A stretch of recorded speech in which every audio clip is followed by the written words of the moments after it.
अस्सलाम वालेकुम। अच्छा, आज बात कर लेते हैं बच्चों के मोस्ट कॉमन क्वेश्चंस के बारे में कि आंसर इलेक्ट्रिसिटी क्या है। तो इसका वन लाइनर आंसर तो मैं आपको बता देता हूँ कि flow of electron around the circuit, this is called electricity. जब इलेक्ट्रॉन का फ्लो सर्किट के सराउंडिंग में बढ़ जाता है या शुरू हो जाता है तो हम उसको इलेक्ट्रिसिटी कहते हैं। जो इलेक्ट्रॉन होते हैं जब फ्लो करना शुरू करते हैं वो पार्टिकल नेगेटिव चार्ज में होते हैं। जब एक दूसरे के करीब आते हैं तो मल्टीप्लाई भी करते हैं, टकराते भी हैं, तो उसके फ्रिक्शन से इलेक्ट्रिसिटी पैदा होती है। तो अच्छा, इलेक्ट्रिसिटी या इलेक्ट्रिक को समझने के लिए हमें दो कॉन्सेप्ट क्लियर करना बहुत ज़रूरी है, जो मैं आगे वीडियोस में आपको समझाऊंगा। एक होता है एसी और एक होता है डीसी।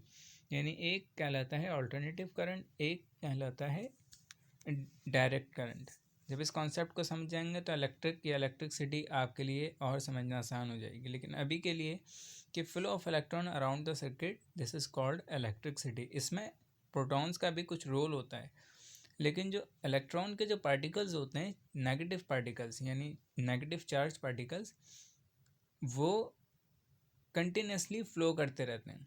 लेकिन जो प्रोटॉन के पार्टिकल होते हैं ये पॉजिटिव चार्ज होते हैं और ये फ्रीली मूव नहीं करते सर्किट के सराउंडिंग के अंदर। तो इसकी वजह से रेजिस्टेंस पैदा होती है और इसीलिए हमारी जो डिवाइसेस हैं वो बहुत सारी जो खुसूसन डीसी पे चल रही होती हैं वो सेफ मोड में चली जाती हैं।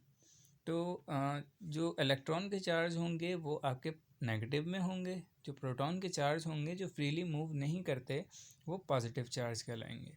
तो ये बात अपने ध्यान में रखिएगा और दुआ में याद रखिएगा। बहुत शुक्रिया।